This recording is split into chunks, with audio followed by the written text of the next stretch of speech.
سننے کا شرف حاصل ہوا اور یقین کیجئے میرا دل کہہ رہا تھا کہ یہ قریشی نہیں بول رہا، یہ خواجہ محمد یعقوب کا فیض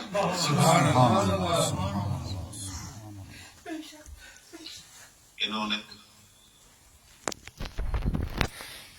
حضرت کے ساتھ بڑی صبحیں اور شامیں گزاری،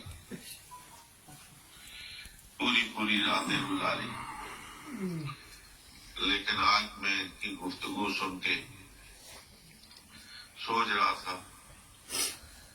کہ وہ محنت رائے گاہ نہیں گئی، وہ رنگ لائی ہے، اور آج یہ میرا عزیز دیار فرنگ میں جس خوبصورتی کے ساتھ اور جس انگریزی کے ساتھ